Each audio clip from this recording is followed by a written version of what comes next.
welcome to my channel. My name is Shawnie and we are Glitzy Stitches Home DIY. Today I'm super excited. We're going to be participating in the Repurposed Books Challenge hosted by A Perfect Place to Start, and her co-host today is Chemo of Chemo Crafts. I'll have each of their channels linked in the description box below, as well as a link to the playlist. So without further ado, let's get started.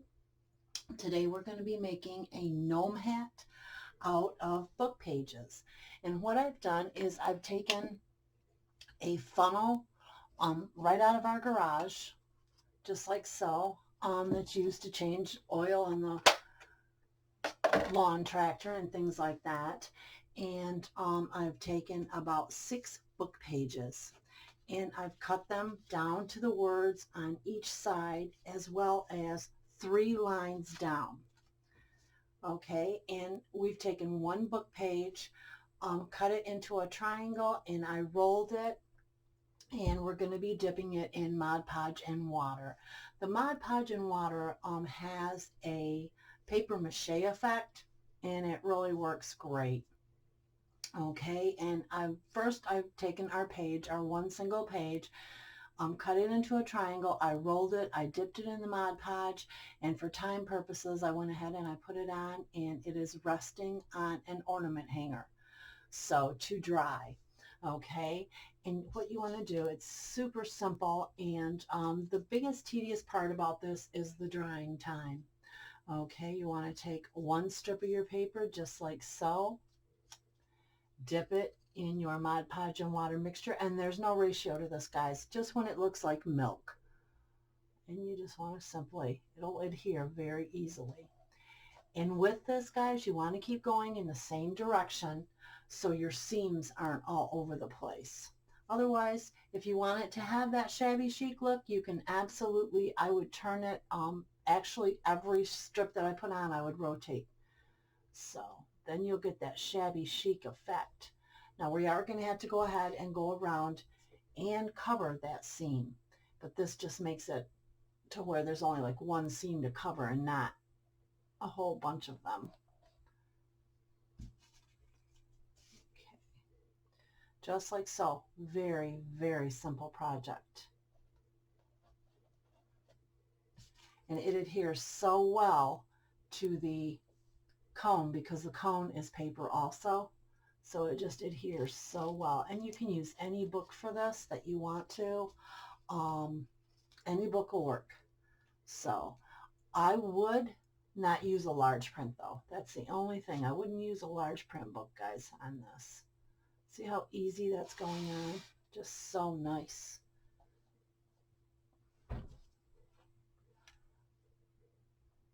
Okay, just like this. Go ahead and turn my light on there. There we go. That's a bit better. So you can see, and I keep an extra container, a little bit of Mod Podge down, poured in a little dish on the side, just in case we need it. But yeah, this is going to be great. And then what we'll do is we'll save a little at the bottom, and we're going to put a trim on this.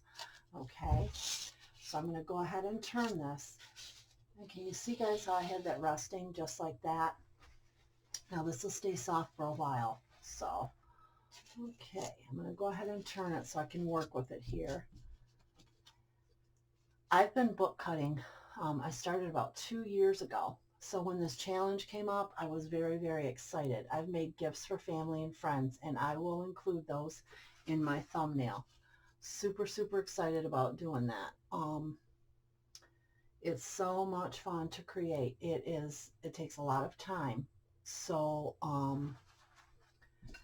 when I started full-time on my YouTube channel, I didn't have time to do a lot of my books, but I have several started, and I have one almost complete that actually I started right after Easter, and it is an Easter book, but I'll show you guys. So guys, this is so simple. You just do it just like this. Just layer them on, and they adhere right to the paper because they're so wet. I'm going to put, now that this is dry, we're going to put an entire coat of just regular matte finish Mod Podge all over this gnome hat. Just like so. We're going to take our brush, make sure there's no water in there because we have enough water on our hat as it is. You don't have to worry about any loose ends down here. We're going to cover that up, and then we're just going to take and put a coat of Mod Podge. Mod Podge dries clear, so you don't have to worry, and you want to get a generous amount on here. Okay, just like so. And you want to be careful because if your hands are sticky, it will pull your paper off. So you got to be real careful with that. Okay.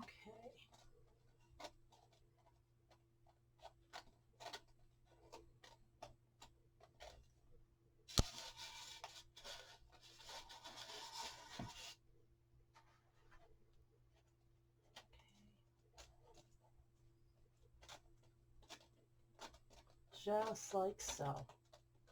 Okay, I'm going to finish our coat of Mod Podge. I'm going to run the dryer over it, and I'll be right back. And there we have him, guys. There's our gnome with his hat made of books, and he's sitting on some books, and I just love the way this turned out, guys. This turned out so stinking cute. It's adorable. And his little hat with the little, we put a little pom-pom on it, and I just think it's adorable. I'm really happy with the way this turned out. Okay, and stay tuned for DIY number 2. Okay, and here we are, and I'm super, super excited to be sharing with you guys my book art. I started doing book art about 2 years ago, and I really got into it. I was doing it on a daily basis. This is the last project I was working on, and it was after Easter, but I just thought it was beautiful, and I said, well, I can do it for this Easter. And I'm just going to explain to you a little bit about book folding. Book folding is very simple. It's something that is so gorgeous and looks so very complicated, but it isn't hard at all. You just need to be able to read the patterns. And I get my patterns off of my Facebook page, actually. It's there's a couple free groups that you can go to get your patterns. And they're printable, and you just print them right off your computer, and it's wonderful. I just follow along, and as you can see, I check off when I'm finished.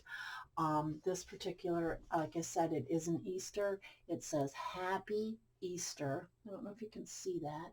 It's going to say Happy Easter, and this is what we call a combination, or a combi, we call them for short. There are a few different techniques in book art, and the cutting techniques are regular, inverted, the combi, as I explained here.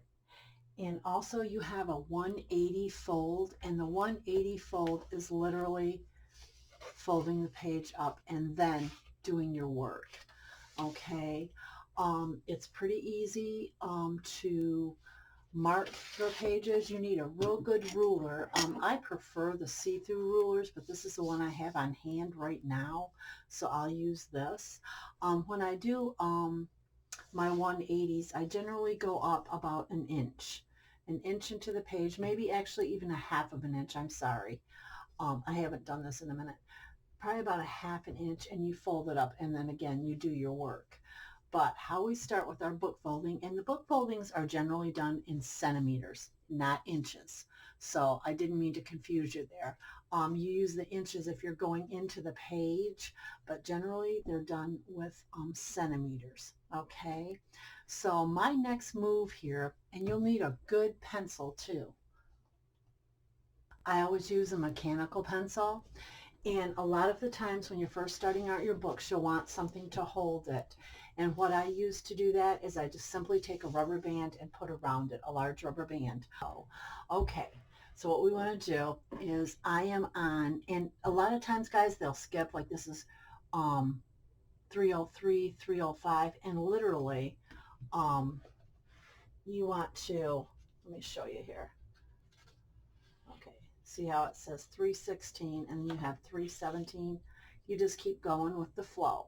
Okay, just go to your next page. That's it. Because when you start these, you want to count the pages of your book. You want to divide it by the number in your pattern and multiply that by 2 to get where you start.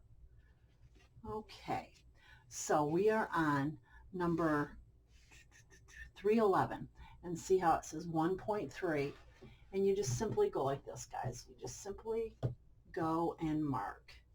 Really, really simple. This is our centimeter side. So I'm going to put it here. It says 1.3.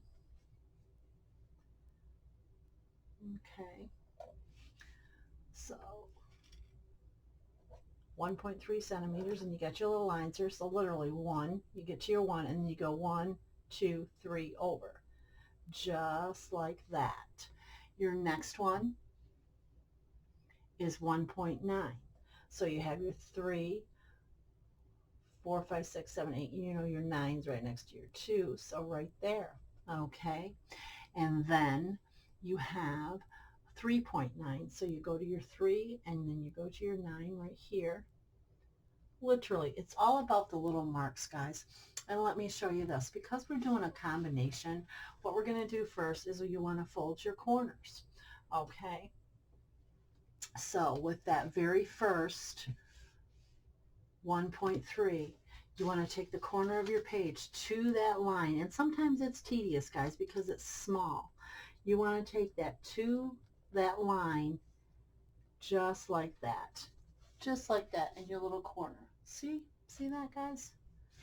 In your little corner, just like so. See? Okay. And that's how you want to do that. That's for a combi. And then you'll need a good pair of scissors, guys, preferably smaller scissors. They work much better.